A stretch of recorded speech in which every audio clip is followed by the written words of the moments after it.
watching the Bulldog Brewhouse Podcast. Hey everybody, it's Steve Grover back for another episode of the Bulldog Brewhouse Podcast. Hopefully everyone's keeping warm. We just had the first snowfall of the year here in Calgary. I believe it was about 25 centimeters that fell in the last 2 days. So hopefully everyone's got their winter tires on and driving safely and not getting in accidents and injured. But you know what? At the end of the day, if you need our help, kindly call us at Grover Law Firm. We'll help you out on any kind of injury case you have here in Alberta, across Canada. So my special guest tonight is David Walker. Hi, David. How are you doing? Very well, Stephen. Thanks for having me. Yeah, thank you for showing up. Pleasure.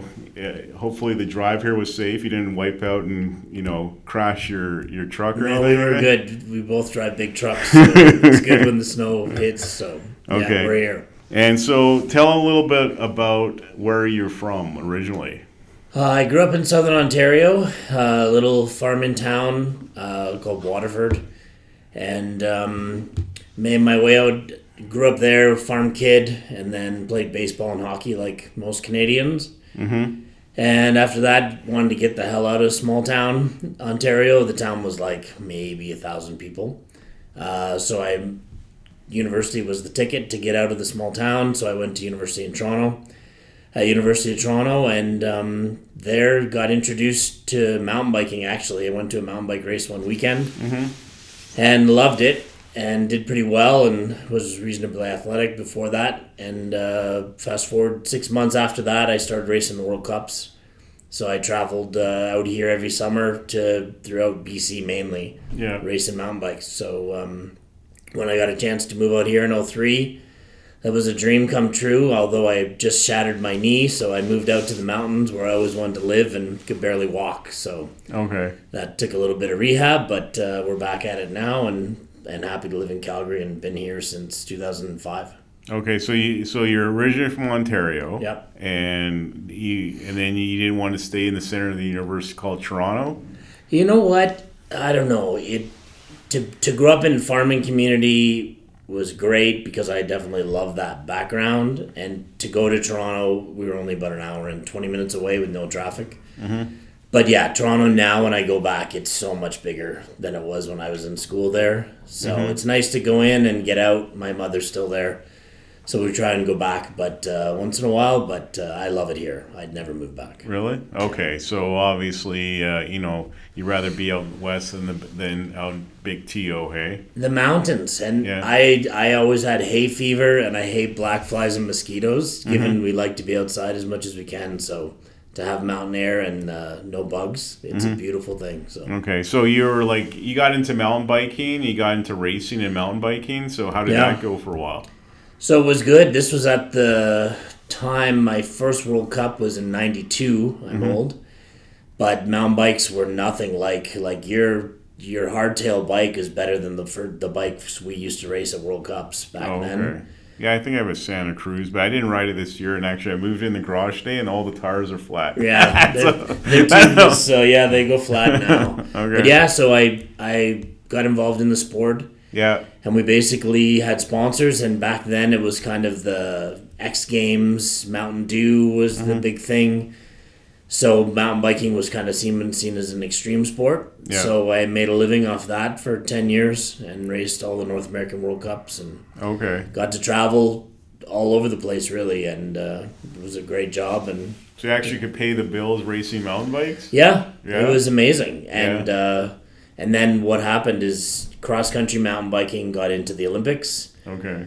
And downhill was not as organized. You can imagine a bunch of, ex-skateboarder or guys that just want to jump bikes off bridges and things. Mm-hmm. So they decided to go their own X Games type path, and immediately all the funding dried up. Okay, so are you a downhill mountain bike? Yeah, so I raced downhill World Cups. Okay, so do you have to get your brain checked before you do that sport? Because I've seen it before. It's pretty insane. It seems insane, but if you're the crazy insane person, you're only going to make it through the first corner, and then you're going to die. Okay. So it's much like in Europe, it's massive. Yeah. And it always has been because it's much like downhill skiing. Mm-hmm. So you have to be tactful and sometimes go slow to go fast. So it's all about technique. And I was living in Ontario, and everyone knows how flat it is there. So I travel and usually train for a month in the eastern townships of Quebec, near Bromont. Yeah. And you just need to get experience and go down a mountain.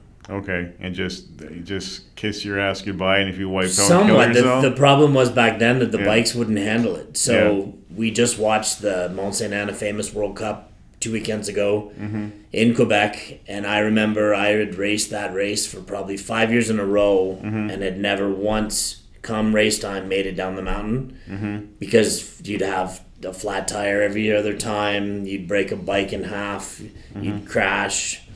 The technology is nothing like they are now. Okay, all right. So it's better sport.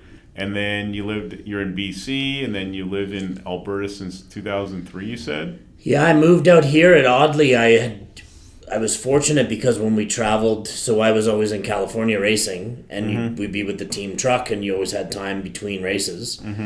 So I was interested in food and wine. I went to university for creative writing, which wasn't going to get me a job anywhere. Well, no, you could be like a Hollywood. Exactly, You could write maybe. the next Mission Impossible. I'm a little too impatient to wait for that potential dream to happen. Yeah. So I was interested in maybe doing the chef thing, and my grandfather was British, so he was interested in introducing me to wine and sherries growing up. Yeah. So I was lucky, and we'd stop at wineries and go to cool restaurants and things while we were training in between races in California, and started to get a sense of maybe this is something for me. So as I got to the end of my career, I realized I need to do something.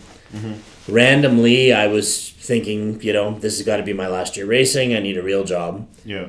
And I'm not going to do that for free and drive around in team cars and sleep in rooms with 4 guys in motels. Yeah.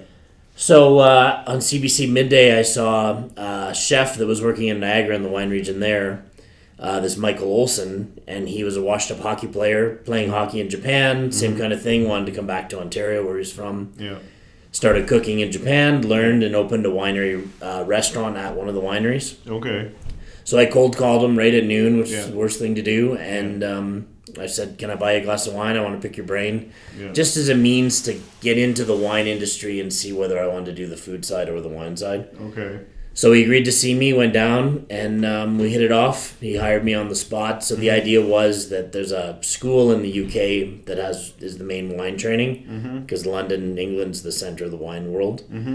Well, So obviously Gordon Ramsay's there, so totally. And if he's food. there, they gotta have a lot of wine and food there, eh? So this way I could volunteer in the winery in the morning, kind of get my chops and accelerate my wine learning, study that way, and then in the evenings I'd cook in the restaurant Okay. and see what I wanted to do. So how long was that in London you lived in? So I would go back and forth to London for tastings and training, but I was working in a restaurant in Niagara-on-the-Lake, so it was about a 40-minute drive from where I was living. Okay. And a beautiful spot, and they were great. And winery people, they're just farmers. So the problem is when people have all the pretense and the little novelty about wine, you'll never get that at the vineyards because they're just hard-working people trying to farm grapes.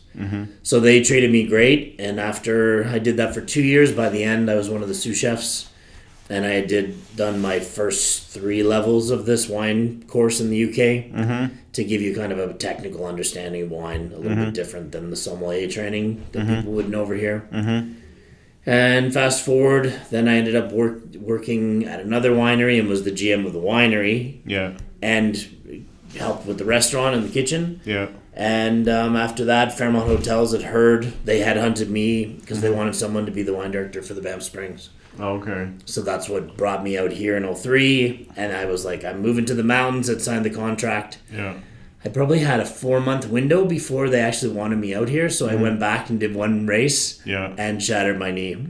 Oh, okay. And Which knee? My left kneecap. Did you have surgery? 14-hour reconstruction. So I literally moved here, and anyone familiar with the Springs, there's a lot of stairs.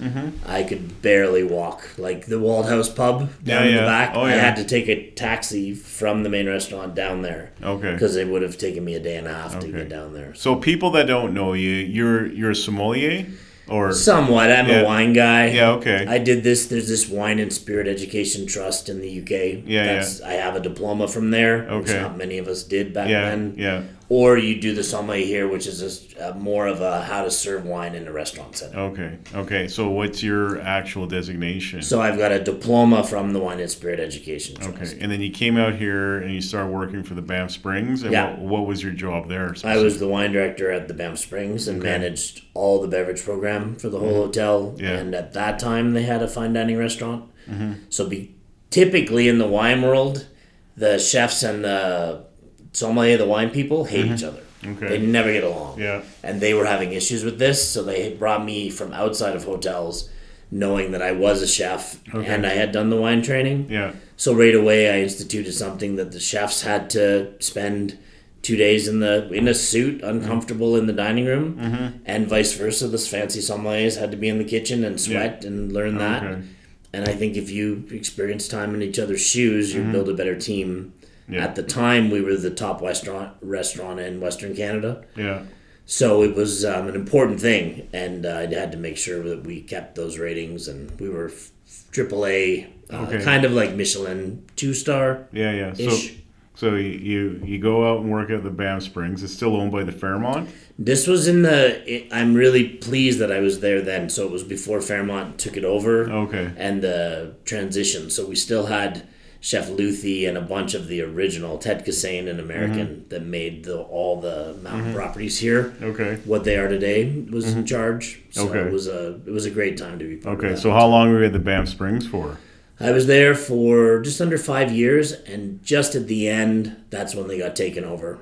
I think the Sultan of Brunei had bought them originally, and then now it's a management company with Fairmont So Hotels. you were in charge of the whole Banff Springs wine. Yeah. Okay, so I don't know. Our family's pretty familiar with Banff Springs. Lisa was married there. We used to go up every Christmas. So what was the restaurant you worked at? If you said you worked at, Yeah, it was called the Banffshire Club. Okay. So it was open 5 days a week. Where is that located, though? That's where the steakhouse is now. Oh, okay. Okay, where the new lobby is. Okay. So we had 30 sommeliers, 16 tables, staff of probably 75, 3 bakers. It was a dream situation. Yeah. Like we spent $30,000 on glassware a month. Okay. Like we were flying in white asparagus from France. Yeah. Because the thing is, a lot of people, we take it for granted here with the Springs, but a lot of people go to the Springs once in a lifetime. Like we had people, literally, I remember in the restaurant, that had come with terminal cancers. This was their last trip together, or newlyweds, or extravagant weddings and celebrities, or Travolta coming to eat in the restaurant John at Travolta. 2 o'clock in the morning because he didn't want to be seen by tourists. Not that we really stand out in Banff anyhow. But yeah, it was quite a place. Okay. All right. So anytime I go to Banff Springs, I can just tell myself, okay, I'm going to spend all this money. This is my dream trip, even though I've been here 5,000 times, right? All I'll say is it's a little bit different now because I think in those times our mandate was, to give you an example, now if you call, I don't even think they have minibars in the hotels. Right? Or in the rooms. I don't know. I haven't stayed there. I usually stay at the Moose because it's half the price of the Banff Springs. And this is the thing where I think the people that held the Springs so near and dear and have built up that hotel since 1889, we would actually have, if you wanted a martini or you're going up with your wife for the weekend, it should be our job as staff to make your experience amazing. Yeah. So we would send up the sommeliers with the card and you'd have handshake and martinis in your room. In every room. Like there's 680 rooms, and why can't you provide those services when you've got 300 food and beverage staff? Okay. So you dealt with a lot of expensive wines up there? We had the largest wine program in the country, arguably. Yeah. Okay. Bigger than, what's that place in... The Post Hotel, actually. George and the guys at the Post would have been in value, higher value than us, but because we just did such huge volumes, where at the Springs we could have buffets for 1,200 people. Yeah, and they have the Christmas party and the New Year's party. Okay. And then, so your overall, like when you worked at the Banff Springs, you had a good impression. You enjoyed the work there? It was amazing. I worked way too much, probably. Yeah. But this was, I had been studying, been an athlete at this point, was in the mountains and could barely walk. Yeah. So I would get to the hotel at 7 in the morning and drink coffee at my desk and go up to the restaurant at 3 in the afternoon. And then that crew would come in and then leave at probably 1:30 in the morning. Okay. And that was my life for quite a few years. So. Okay. And then, so when you're working up at the Banff Springs, I mean, I know it's a popular location. Who is the most famous person you saw as a wine director there? Like a politician, scientist, actor, actress? Who would, like, you mentioned Johnny T. Obviously, he's pretty famous. We had him. It was amazing how you'd have some people that were still celebrities in their own minds. Like Travolta was one of those. Like we had to bring the staff in at 2 a.m. for them to eat, versus just closing the restaurant and having them in the afternoon. Like it would be fine. Yeah. But teach his own, and I'm sure they're not going to change the way they work around the world. Yeah. But a lot of people would just be themselves. Like I remember we had the celebrity wine and food events every year, and I met Robin Williams, who turned out to be a huge bicycle collector. Amazing guy, very short. Yeah. And you'd meet a ton of people. We had the former Israeli prime minister. I remember he came in and we had bomb sweeps and the Secret Service. Yeah. But some down to earth people that wanted to know about what life was like to live in this magical spot in the mountains. So like Tom Cruise ever came by? We never had Tom Cruise. We had Catherine Zeta-Jones and all of that crowd. Michael Douglas? Michael Douglas was there. Schumacher was there before he got injured. Yeah, before his brain injury. It was almost a weekly thing that you'd have someone notable in the hotel. Okay, cool. So I know you're a wine guy and that's your job, and you have your wine. So you have your own business now, sort of. Can you explain to people what you have? So I basically, as about a year ago now, I just consult to private clients and try to find people, and it can be my neighbors buy wine and a variety of other people. It doesn't have to be the craziest wines in the world, but I've got a few clients that I provide special wines for their cellars. Yeah. I've got other people that we find wines for weddings and different events, and I've got a Calgary-owned Italian winery that I help do all their internal sales with as well. Yeah. And the goal is to, I think a bit like motorcycles. Yeah. I see people at the motorcycle shop, and if you don't know how to get into something, it's intimidating. Yeah. And if you don't know what wine you like, a lot of times the people aren't so helpful. Okay. The best wine is the one you like the most. Yeah. Okay. So what's the name of your? Is there a name of your company? So it's just David Walker and Fine and Rare Wines. Okay. Is there a website or email? No website. There's email. dwalkerwine@gmail.com. All right. It's pretty low key. Yeah. It's more about providing good quality of service to a handful of people than a mass amount of people that I've done in previous roles. So. Okay. All right. So I know we got some wine here and some cheese, but before we get into this, obviously, I'm a motorcyclist. We do a lot of motorcycle injury. We'll talk a little about motorcycling, so let's get into that, okay? Exactly. I know I'm waiting, I'm hungry. No. But at the end of the day, so you are a motorcyclist by heart like me, correct? Since I got my first XL80, and we had about 5 acres, so everybody around us had dirt bikes and trikes, and three-wheelers were the thing. Yeah. So I saved up and got my first bike when I was 8. Okay. A used bike from one of my buddies at school, and always had bicycles. Motorcycles? Motorcycles, my parents weren't so open to, and we didn't have much. So if you were gonna get something, you had to get it on your own. Okay. So I remember saved up money, got my first used XL80, and then the timing chain broke, and my parents made me take it back to the school friend that I got it from, and the dad was great and was willing to fix it, and things break. Okay. And I probably paid peanuts for it at the time because it was well used.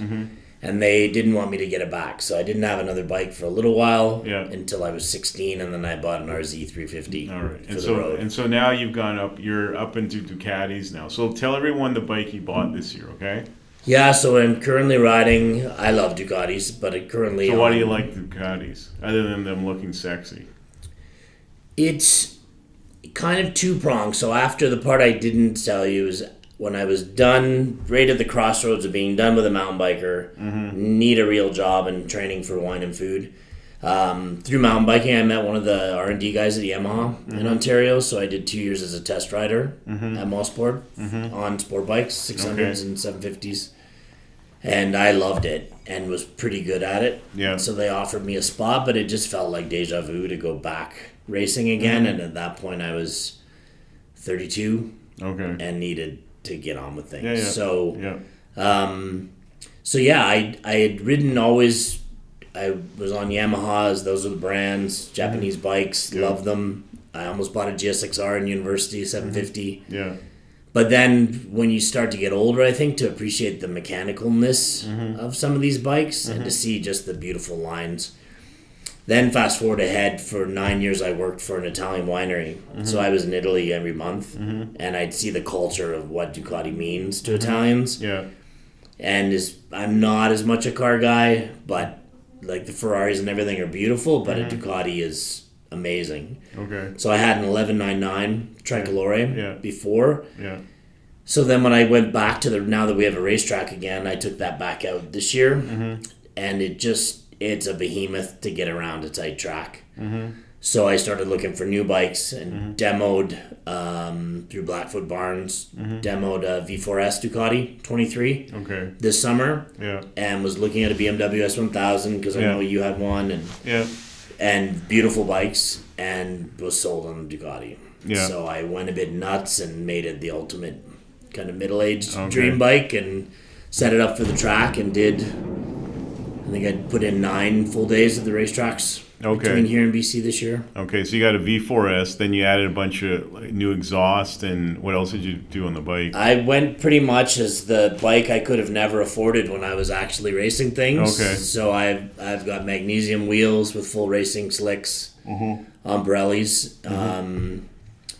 I upgraded the brakes. I've got air sprint filters, dry clutch, MotoGP exhaust, the GP software for slicks and dry, and racing seats, some controls, windscreen, extra set of wheels, and rain tires. So it's amazing. So if anyone doesn't know, Carstairs has that new track. What's it called? Rocky Mountain Motorsports open. I believe this would be the fourth full season. Okay, and you did 9 track. There's a limit up there because it's a membership. The only 2 tracks we have in the West really are Area 27 in BC and Oliver and our MM here. Yeah.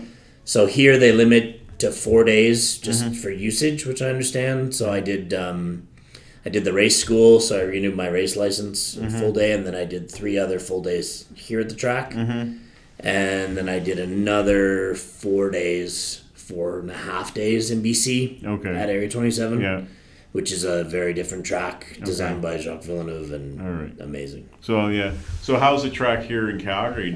So it's north of Calgary in Carstairs. It's a good 20-30 minute drive from northern Calgary. Yeah, from downtown Calgary, I planned about an hour and 10 in that. So what do you think of the track, honestly?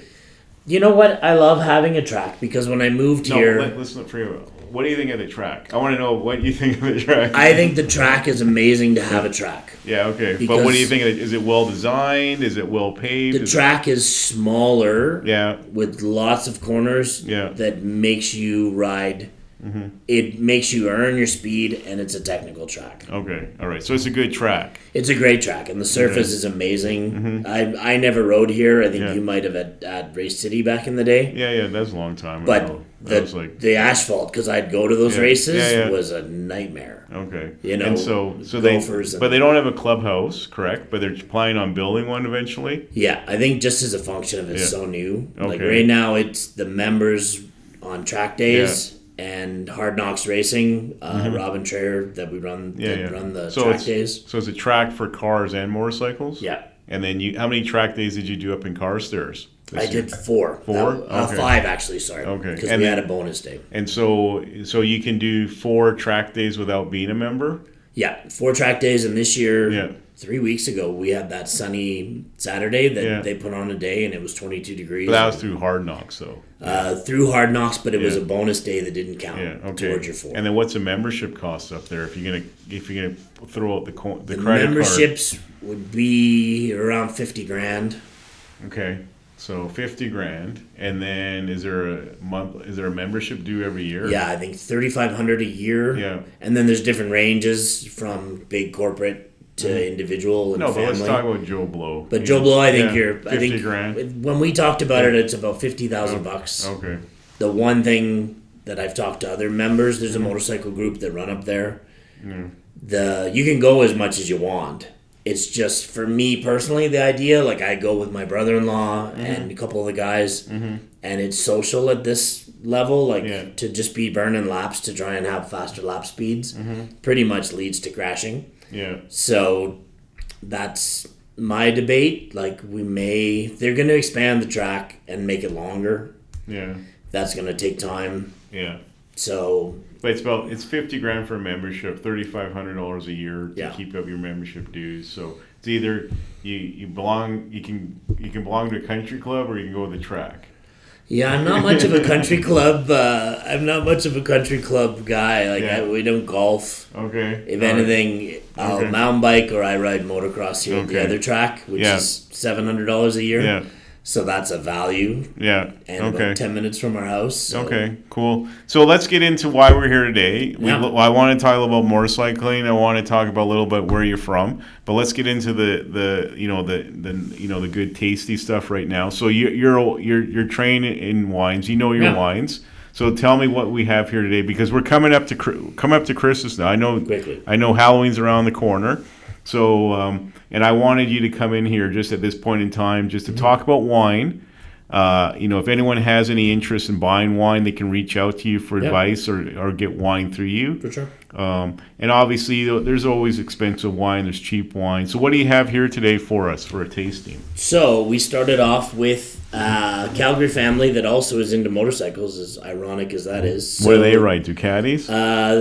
They're all in dirt now. Because the Giusti family, construction family based in Calgary. Yeah. I worked with the owner, Joe Giusti, in Italy for 9 years to build this winery just 20 minutes from Venice. So this is their Prosecco Rosalia. Okay. The rosé. So there's a little bit of Pinot Noir that gives it the color. Yeah. Most Prosecco, if we go to a trip to Italy and watch a MotoGP and then go up to the region and show you the area, most Prosecco comes from bulk juice. Yeah. And you're never going to find a restaurant that makes amazing food that just comes from bulk ingredients. Okay. So a lot of Prosecco is not so amazing. Everything that goes in this bottle is from his vineyards. Okay, so let's talk layman's term, especially me. I'm a Bud Light guy. Yeah. So what is Prosecco? What's Prosecco? Just explain what Prosecco is. So just like the cheeses. Dylan, you know what Prosecco is or no? So he doesn't know what Prosecco is either. Yeah, and you shouldn't have to, right?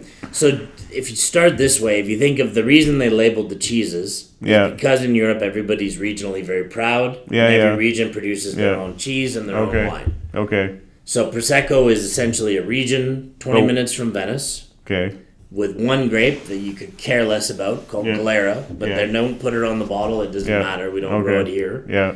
But it's sparkling wine made to be inexpensive because they make it in giant pressurized tanks versus champagne that they actually fermented in the bottle in France. Prosecco is always going to be between $15 and $30. Yeah. But taste it. You're going to notice the bubbles are quite foamy. Do I smell it first? Well, you can, but honestly, like, if you have a cold today, you're not going to taste anything anyhow. Yeah, I don't have a cold. So when you actually, the reason you can taste anything is because you're smelling it, not tasting it. All right. So Prosecco is the Italian version of a champagne.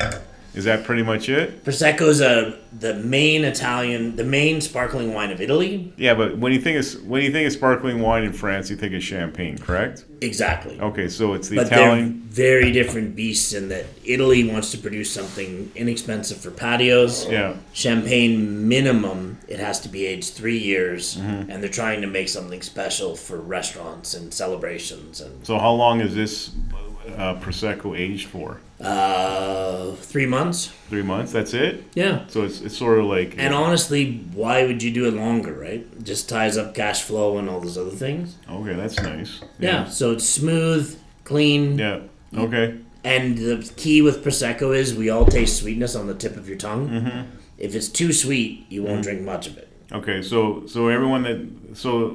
my analogy, Prosecco's the Italian version of cheaper version of champagne, correct?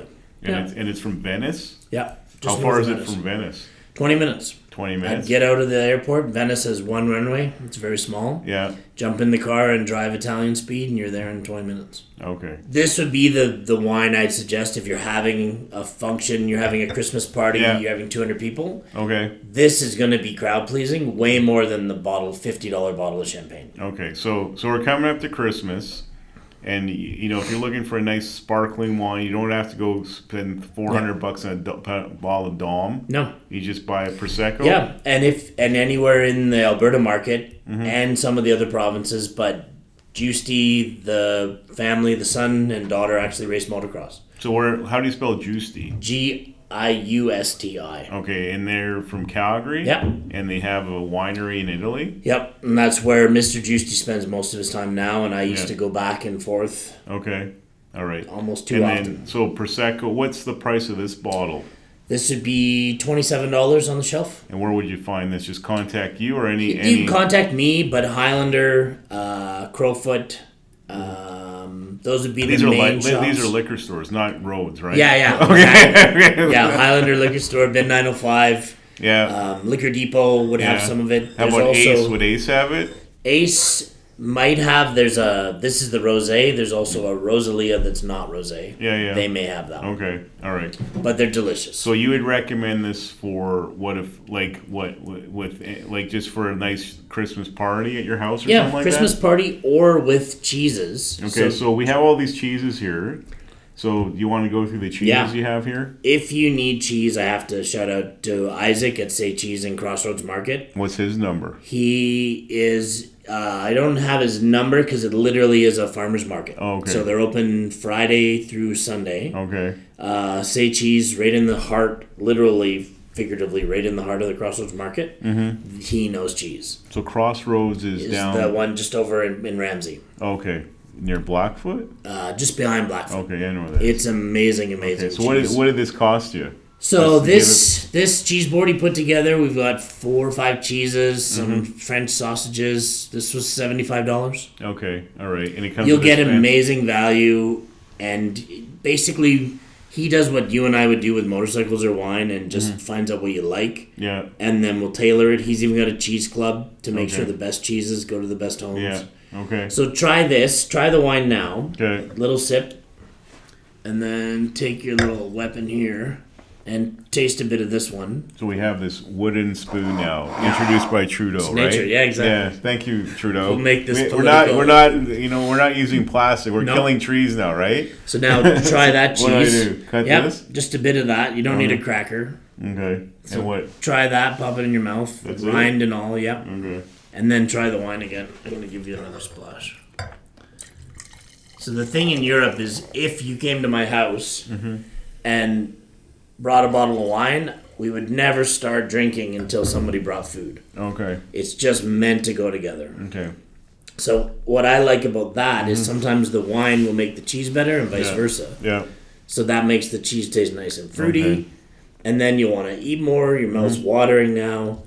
This is why when you have those amazing kind of European dinners, they can last for 4 hours. And the rind is where the flavor is. A lot of people were not used to that because we don't grow up with cheeses like this here. Well, I grew up with Crackle Barrel. Isn't that considered cheese? Oh, not to people like this. $5 at Safeway. Even here politically, like I remember the cheeses I would get in Quebec. When I'd ask the people when I moved here, why can't I get your cheeses? Yeah. There's as many federal laws to prohibit cheeses. I'm good. Now try this one. Which one? This one's a goat cheese from France. Okay.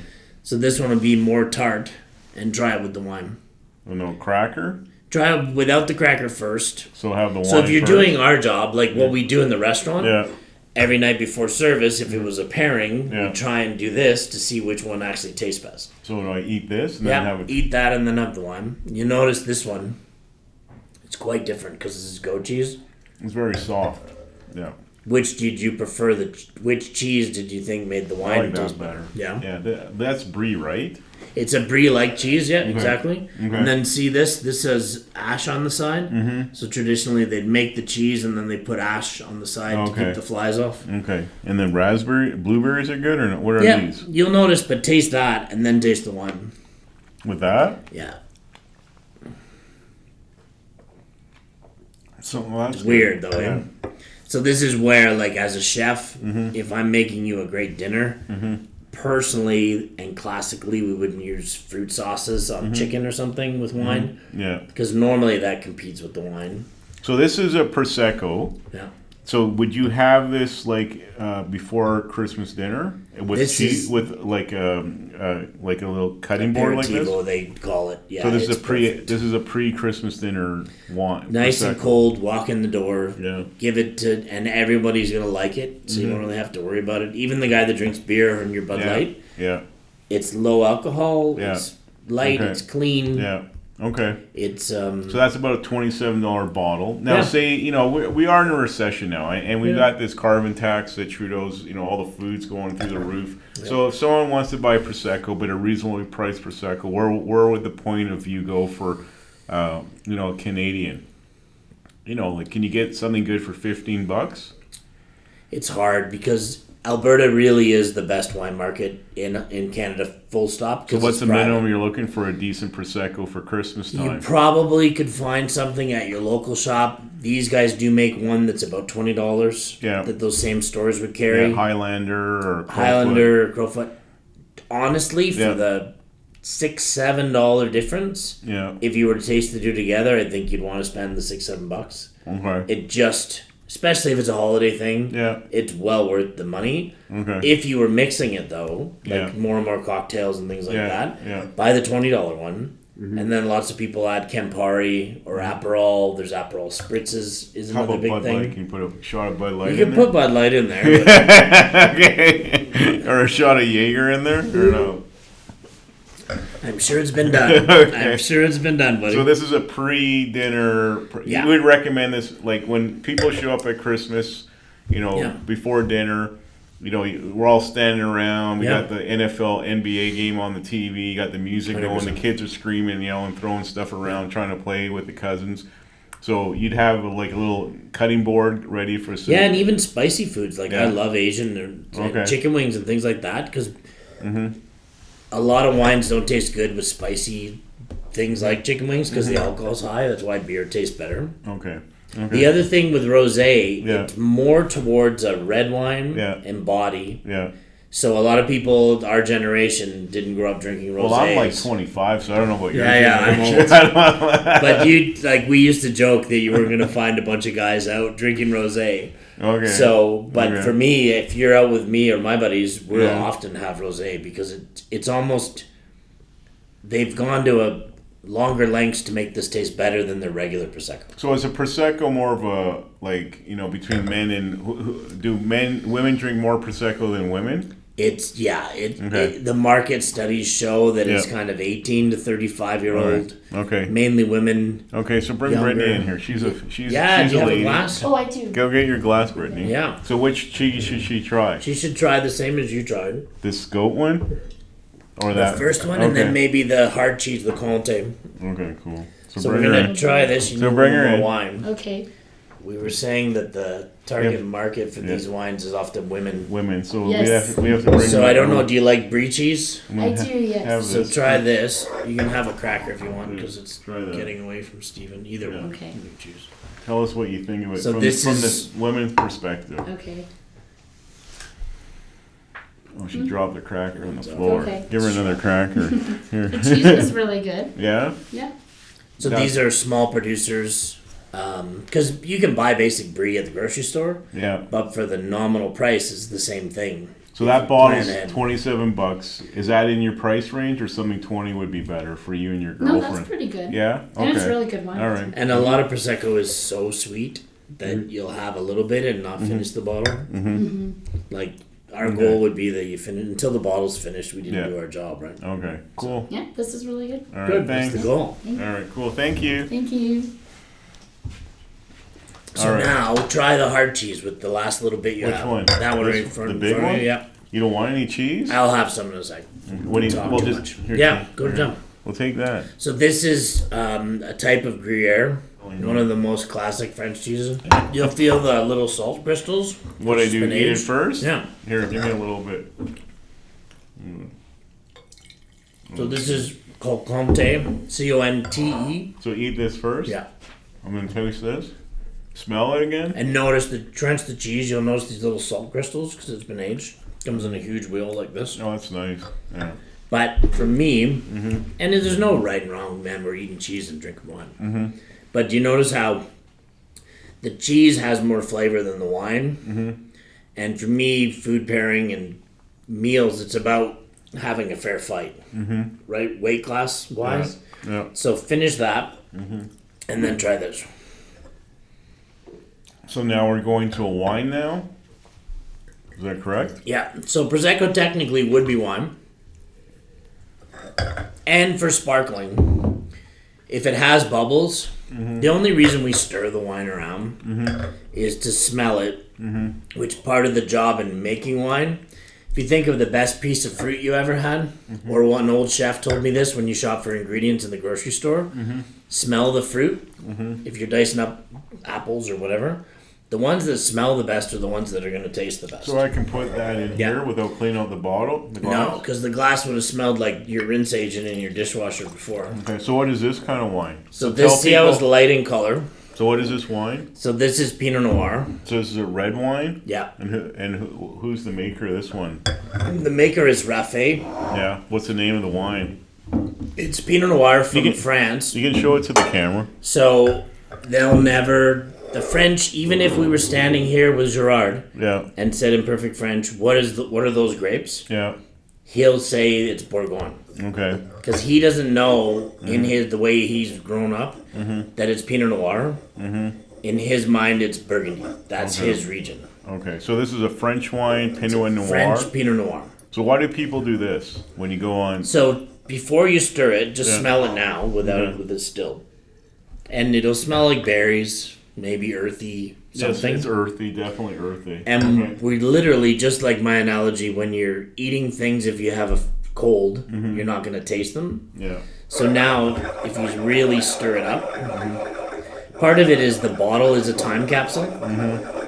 Now this thing is dying. Once it's open, it's got 18 hours to live. So the wine dies? The wine will die. So let me tell you, so what happened, okay, so the typical thing you see, people have a bottle of wine, and then they'll put a cork on it and put it back into the fridge. Is it, you're telling me that wine's dying?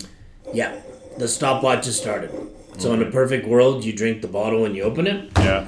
Or what we'll do at home, if I'm not going to finish a bottle or we don't want to finish it, we drink half of it. I'll put it in a half bottle sometimes so there's less air. Yeah. Or just put it in the fridge so that it should also be this temperature. Yeah, room temperature?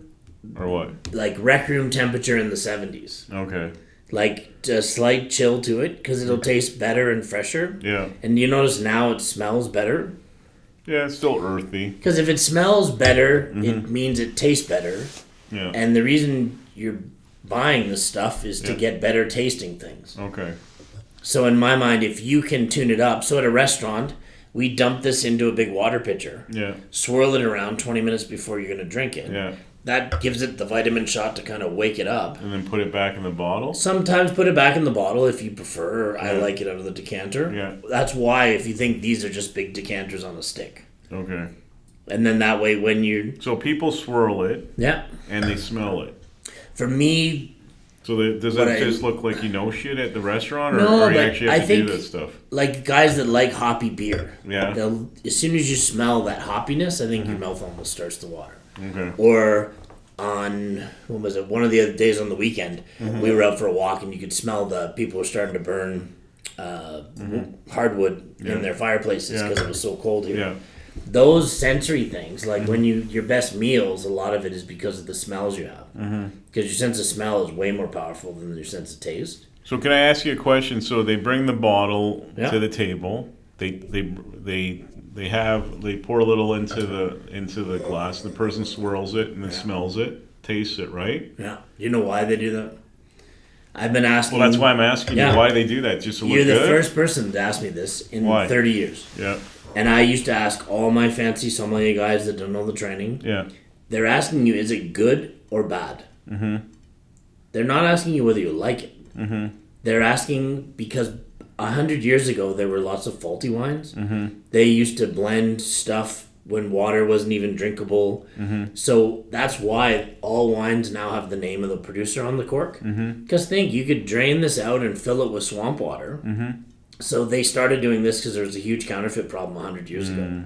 Okay. So then, back then, the world of wine was very small. Yeah. So you'd be a collector in some London restaurant, they'd pour you a little bit, Mr. Grover, you'd smell, you'd be like, oh, that's the Bordeaux I'm used to. Yeah.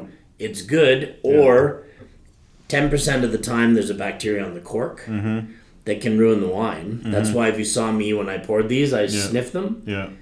What happens is it'll smell like you had wet cardboard in the glass. Oh, okay. And take it back to the retail store and Yeah. say you don't like it. Yeah. The problem is no one ever takes it back. So when I go to a restaurant and if it smells like hydrogen peroxide and really prickly when you smell it, Yeah. some restaurants say they're closed for 3 days. Yeah. They don't dump out those bottles that are half open. Now, what do they do? They serve them to you and you're paying 2 or 3 times Yeah, but the that's markup. but you're telling me after you open a bottle of wine, it's only good for 18 hours. That's it. So they give you a bottle 3 days later, it's a dead wine. It tastes like crap. And the price you pay for the glass is Yeah. usually what you'd buy the whole bottle at a So retail how do you store. know if they're giving you open You wine? literally do a quality check. So take the glass now, Yeah. don't stir it. Okay. Because as soon as people start doing this, Yeah. if it is peroxide-y or corky or cardboardy, it Yeah. blows it off. Okay, so what do You I just do? want to Smell it? smell it. Does it smell clean like I want to drink it? If you get like a, that's weird, Yeah. medicinal cardboard something, then just ask for, is the bottle been opened? And could they check it? So if it smells like a used diaper off a baby, you don't want it, right? You'll see us if I'm at a wine festival Yeah. opening 100 bottles Yeah. quickly. I'll smell the corks. They also give you the cork in the restaurant. Yeah. They're not asking you to smell it. They're again telling you that this. No, is, but most people grab them and they put it in their nose. Yeah, it doesn't tell you It anything. doesn't tell you anything. Because I've had corks that reek, Yeah. but the wine's still fine. Okay. All right. So the key is just pour a little bit in your glass. Yeah. Quality check. Yeah. I don't even taste it yeah. because your nose will tell you whether it's good or not. Yeah. Okay. So in a restaurant, if it's got a screw top, Yeah. it almost is guaranteed to be perfect. Okay. This is the liability Yeah.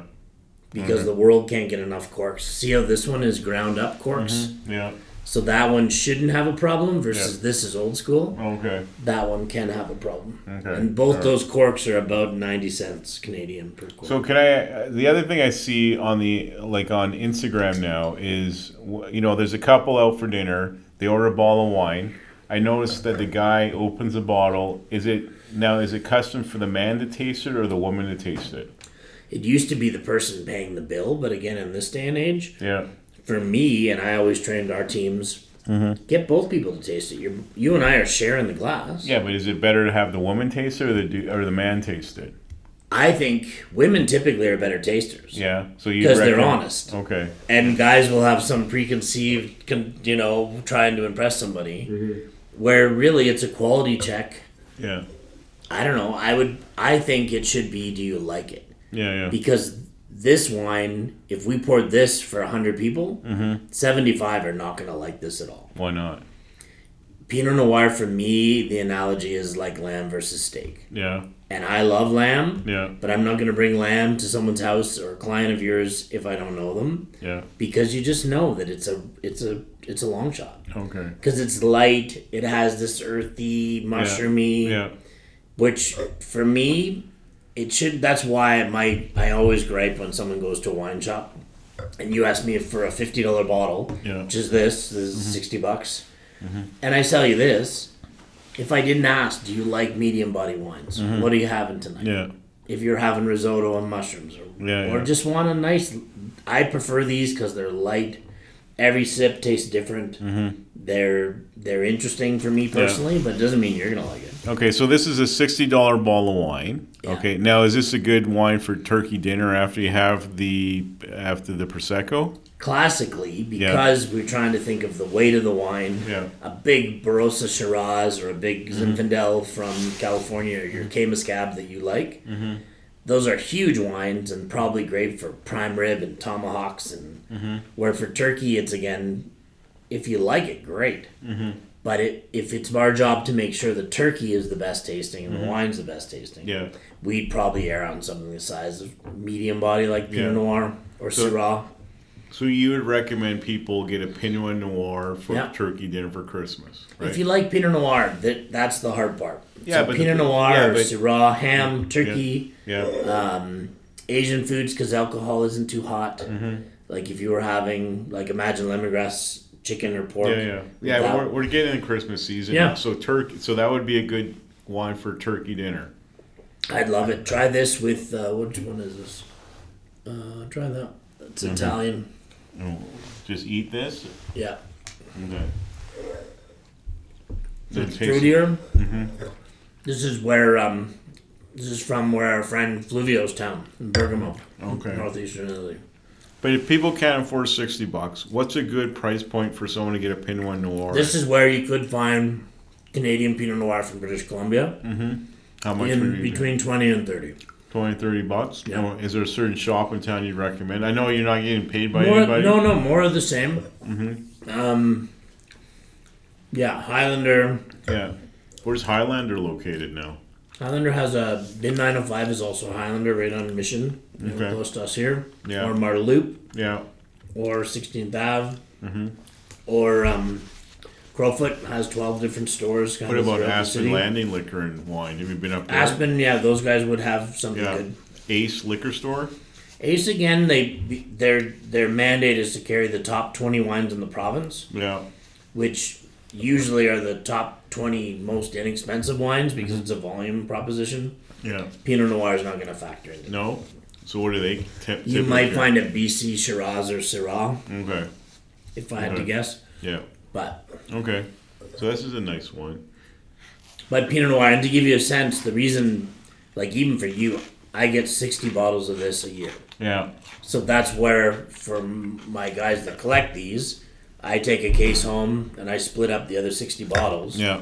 And every year these guys can get a bit of this, and this Okay. is the starting price So point. give Dylan give her a Dylan, we need videographer. your glass. Breaking the third wall over here. There you go. He needs to try this wine. So the thing that some people Here, try don't this. like about red wine Yeah. is, I usually say if you don't like black coffee, you won't like full-bodied red wines because the tannins are the same in dark chocolate, black Yeah, coffee, yeah. red wine. Okay. Pinot Noir doesn't have a lot of the tannins in the bitterness, Yeah. so it's like latte-like tannins. Okay. But the food actually acts like the cream in your coffee. Mm-hmm. That'll help tone it down. Okay. Okay. Cool. So you'd recommend this for a nice turkey dinner? But you'll like $20. this is more up your alley. Now what's this? This wine. This is more like a Bud Light. No, this is a good one. Okay. So this is one again from the Giusti family that I'm quite proud of because I was involved. Now what is this wine? This is a wine. If you ask people in North America, unlike Europe, and there's no right and wrong, most North Americans drink wine on its own. They'll have meal, put the kids to bed, watch hockey, Yeah. glass of wine. So Pinot Noir, I even had a lady say I don't like wines like the last one Yeah. because it makes me hungry and I'm trying to watch my diet, which I get. Like your mouth is watering from the last one. Try this. So this one is an ancient vineyard, 85-year-old vines above the city of Verona. Yeah. So where's Verona? Verona is an hour and a half from Venice. Okay. So same area of Venice? Yeah. Yeah, okay. So when you go, you need to land in Venice, come to the vineyards there. Yeah. Then on your way to Bologna to go see Ducati, I don't have that kind of money, so don't even talk about you that. you drive through Verona. Okay. It's a beautiful. You'd love it. It's Yeah. Well, one day. So this Amarone is the bigger brother to this wine. Yeah. The Amarone, you pick every grape, you lay them in little mats, and you dry them until they're raisins. And then you make grapes from raisins, which makes a very concentrated, stronger wine. Stronger in kind of weight of flavor, not actually alcohol level. And then this is the grapes that didn't make the cut, so I call it like the farm team of the Amarone. So the Amarone is $120. This is the Ripasso. Yeah. That's about $50. Okay, cool. But this is a one like if you've got a big family over to spend $120 on a big meal, that's a big outlay. Okay. This wine over delivers for the price. So how much is that wine? 60. $60. Okay. And what kind of wine is So this? it's called Ripasso. Again, the same thing as the first one. Valpolicella is the town. So just smell it? Yeah. Or swirl Yeah, swirl it and smell it. Okay. This one you'll notice doesn't have as much aromas as the first one.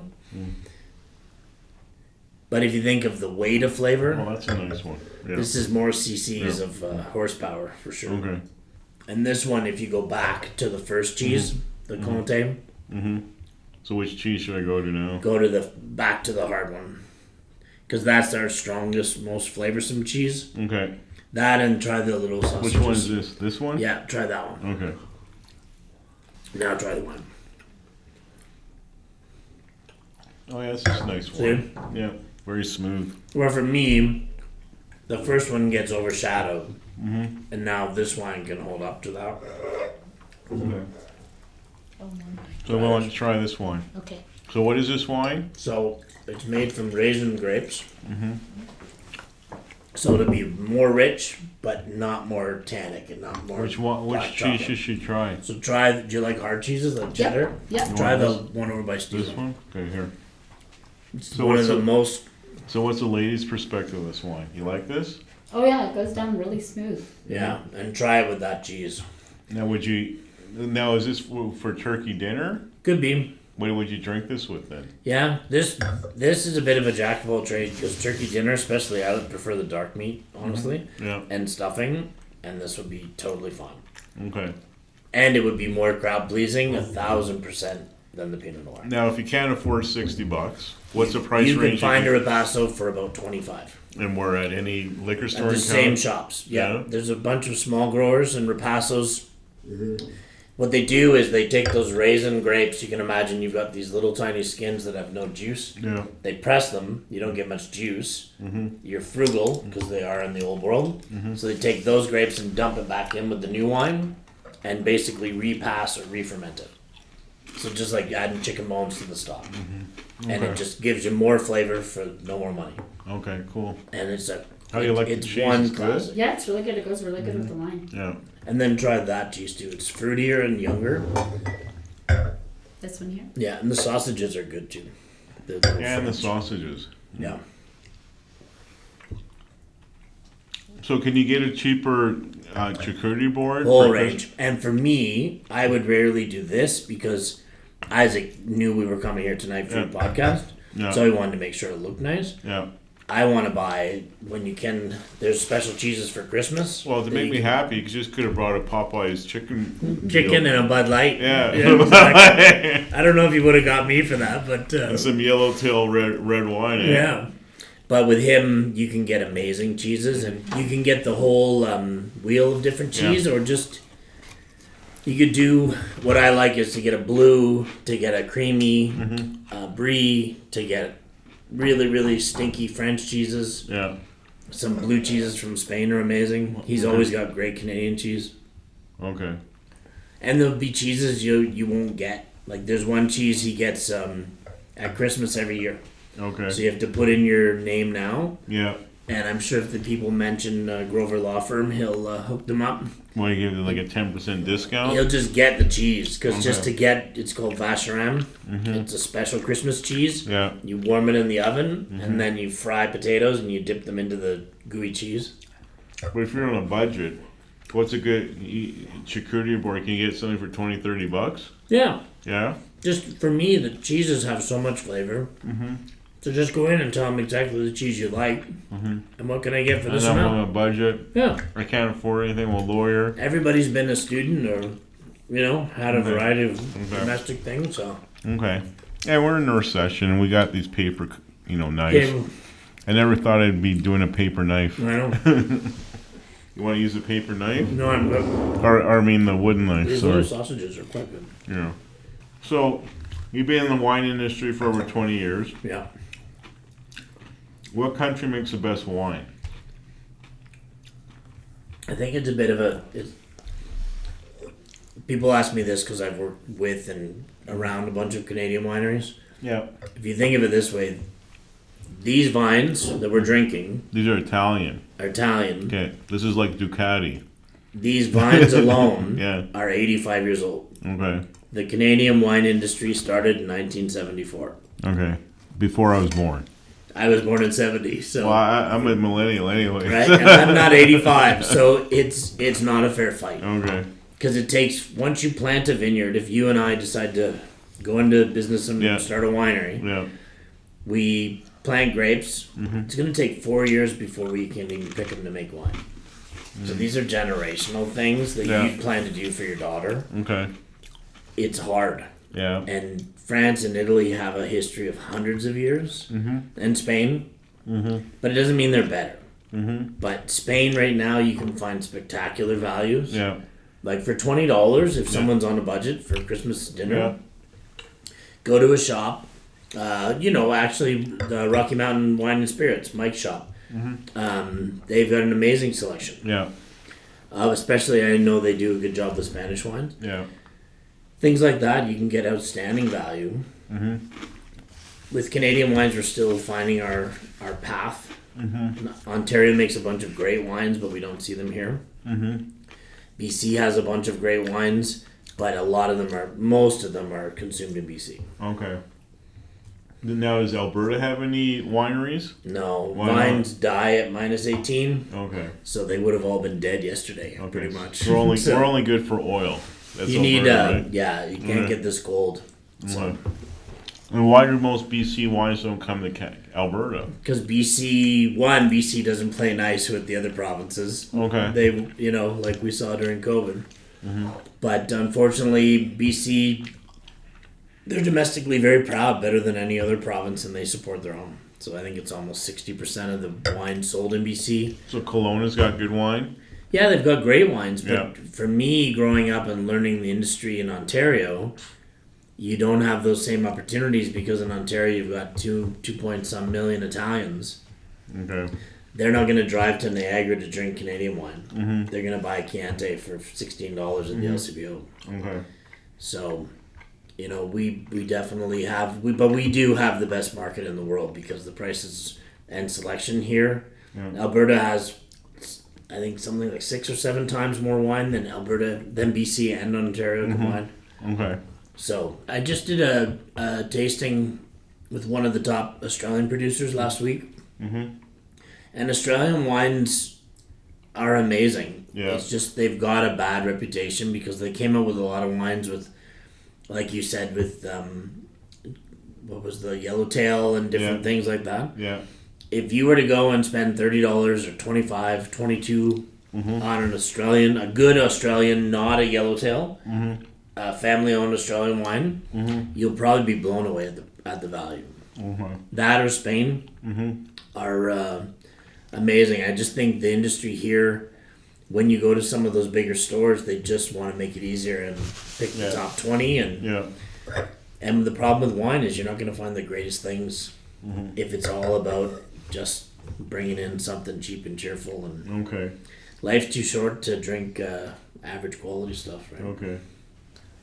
But at the end of the day, I mean, obviously, everyone's on a budget now, so you could get away with a nice $20 to $30 wine at Christmas time. All day long. Or go, friends just went, to the Rocky Mountain Wine and Food Show and said it was amazing because they tried 40 or 50 different wines Yeah. all one night. They bought their ticket. They had a bunch of food. It was a perfect venue to test drive things. Or when you go to the restaurant, same thing. Before you order the glass of wine, just ask for a little taste. They'll always give it to you. Okay. And the more you taste, the more you know. But for me, the people stick with, I only drink Yellowtail, I only drink Meiomi, or I only drink this. Because when they ask for help, we don't give it to them. For me, the key is the more you taste, the more you know. Okay. Like, for people, if you've never had hard French cheeses, Like that one? that could be the best cheese in the world. And this cheese, like that cheese for that amount, is probably less money than getting a chunk of Balderson cheddar at Safeway. What about Cracker? What about the Cracker Barrel too. Yeah. Okay. And you're supporting small farmers in France, Italy, and Italy here, and a local cheese shop. Okay. For me, that was the one thing during COVID that we changed, that we now go to a butcher shop We get all our beef from Brant Lake, Wagyu. Yeah. We get all our cheese from Isaac. Okay. We get all our fish from Eric at Metaphor Foods. It just, I think, if you can eat better for the same amount of money, Yeah. then you don't need to eat more. You just get better tasting things that tastes better. that Just pay a taste little better bit and more you can money. appreciate it, right? Yeah. Okay, so Christmas time. You recommend a Prosecco when there's people just show up for like appies and then go into dinner and get a Pinot Noir like that one or this one here, and that would be good for dinner. Great. Yeah, you can spend $20-$30, or you could go out and get. Especially if people like to cook. And what I always say too, that you and I have been to all these fancy dinners where they pour you one glass at a time. Yeah. Buy a bunch of glasses at Costco or a Superstore or wherever and pour them all at the same time. So when people are sitting down, you can have this interaction. Like, I'd rather have 4 glasses in front of me than one. And taste all the food and cheese and things and come to your own conclusion on what tastes better. Okay. All right. That's, for me, way better than just guessing on tasting one of them. But yeah, what do you think? What's your opinion of Yellowtail? It's a good wine. For Yellowtail $20? and a few of those wines used to be, when they first started, I tasted those in the highest levels of our wine courses. Yeah. Because they changed the wine world. Because they were making very good wine Yeah. in 2 million case quantities. But Just give me a little bit more. yeah, Thanks. but now they've got the market share. They've diluted the quality of some of those wines, Yeah. so the quality isn't. You might be able to do better for the same amount of money. And in my mind, I'm spending your money. So if you give me $30, I want to give you a wine that tastes like. Because I've seen Yellowtail at 40 Crowfoot plus. for like $10 a bottle. But when you taste it, It's not the same. no. Okay. So to ask them for a Italian or a Australian producer. You may have to spend $1 or $2, $3 more. Yeah. That I want to. I've had that before. Same country. What would you suggest? Okay. And there's Peter Lehman. There's a whole bunch of other producers Yeah. from the same area that would Yeah. give you the same style wine Yeah. that'll over deliver, because you can imagine the marketing budget on a winery that sells 2 million cases of something Yeah. versus like this guy. Like, our importer just sends us this. We get 60 bottles a year. This was a hard year. Next year we'll get about 120. But they're sold. He knows the day he gets them from France. When they arrive in Alberta, we buy them all, and they go to a good home. Okay. So what? So for anyone out there now, like we're turning around the Christmas time, what's your advice to look for wines when you go into a shop? If you can, because most people will be doing tastings. Yeah. Find out where the tastings are and try some things. Okay. And there's Because gonna then be a you'll lot of really taste. know. There's gonna be a lot of tastings going on in November before Christmas. They'll start doing tastings now, Okay. usually Thursday, Friday, and on the weekends. Okay. Or get in touch with us, and then we can find out what your favorite wine is. Or I get people all the time just to send me a picture of the wine they loved, and then I know maybe you love that. We can get you that one, even if it's Yellowtail. I don't care. Yeah. But maybe there's something for the same amount of money that offers even more flavor, or it's from a small family that you'll like to support year after year. Okay. And the busy season's coming up for your industry right now. The industry will get nutty. Everybody, yeah. But the good thing with Alberta is we order today and the wines come in 3 days. Yeah. So everything's warehoused here. It's more just there's some wines arriving now that may get held up with the St. Lawrence strikes and all of this stuff Yeah. for the holidays. But yeah, definitely will get busy. I don't know. We don't never know, but I think a lot of people traveled this summer after COVID and everything. Yeah. I think there's going to be lots of stay at home. Maybe go to the mountains. Okay. So This what's your busy season for wine purchases of wines then?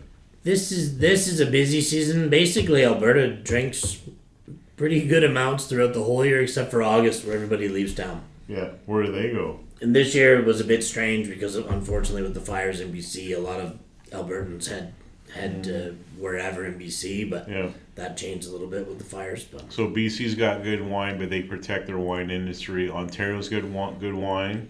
Ontario's got great wine. We Yeah. just don't see it here. No, why is that? Goes to the U.S. A lot of it will get exported. More and more they sell in Ontario. Yeah. But here, too, there's the stigma, like you said, Yeah. of Toronto. Yeah. And even though a lot of us, like, that's what I love about Alberta, that if you're in a room of 10 people, what, 2 are from Alberta. Yeah. So we really are people that chose to live here for all the benefits of living in this province.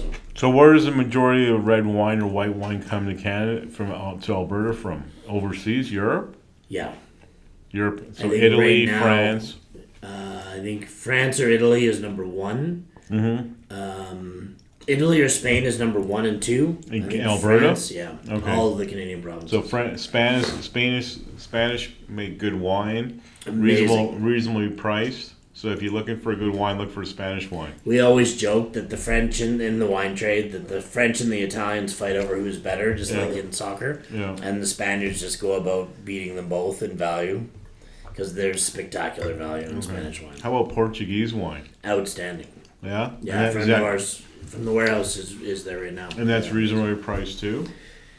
Reasonably priced, but again, because we don't have a big, like, I used to go to an amazing Portuguese restaurant in Toronto, but because we don't have that demographic here, Yeah. at least that I don't know any Yeah. Portuguese restaurants. Yeah. It's harder to find them because then if you go to a wine shop, they're gonna have 1 or 2 people ask. But that's where, because we're not an actual store, Yeah. I can give you a list of probably 65 different Portuguese wines tomorrow, type Okay. of thing, that are all available here. Okay. But yeah, Portugal makes amazing wine because they make port, and all the wine when they're not making port just goes to table wines. Okay. Great. And so what's this raspberry rose here? So that sometimes you could try it with the cheese. What is that? I think it's a preserve. So what's good on those is if you take that with the cracker, probably these hard crackers. Yeah. And what- Try that with the cheese you liked, and I Okay. bet it's quite good. Okay. With my Your wooden goat cheese. knife Yeah. again, hey? We're not trying to Oh, save. you won't get We're not trying to save trees anymore, right? No. No, forget about the trees. And then put this on here. Yeah, put that on there. And then It's a just very British thing. Try it then- together. taste it, eat it. Now or- you won't really, because now the bite is actually the cracker. So what? Taste it or? I would try the whole cracker because I think that's going to taste better, and sometimes that's going to be better. And when you try the wine, I think the wine's probably going to taste a bit like you might taste more alcohol. Yeah, that's good. Like the wine might have tasted better without that. Okay. You know what I mean? But that's the nice part of when you have friends or family over and Yeah. you can just eat like this. Yeah. Okay. So, I mean, I appreciate you coming in. My pleasure. Big time, we're coming up to Halloween, then Christmas, my favorite time of the year. You know our family, we love. Yeah. I mean, after Remembrance Day, I go crazy with Christmas at the office or at home. We're gonna have like some good family gatherings this year. Amazing. Obviously, you got some great wines here. I appreciate you educating us on wines. And you know, if anyone would want to reach out to you, how do they reach you? Probably through either your Instagram or my Instagram is dwalkerwine, Okay. or email is dwalkerwine@gmail.com. Okay, and they're free to reach out to you Yeah, for of some course. advice. And Even if they just have questions, I drink this, I'm thinking about a party, what should I like? okay. Or you and I have had a few Ducatis over the years Yeah. at the racetracks, Oh yeah, and we've got a good motorcycle community in this town, and yeah. yeah, we're always happy. We've met a bunch of people that we've taken out for rides, and Okay. whether it's dirt, street, or Yeah. on the racetrack. All right, and then we got a prosecco. We got some nice Pinot Noir. We got this Italian wine, $60, but you don't have to spend $60. A good $20-$30 You can get if you're on value. a budget, because Yeah.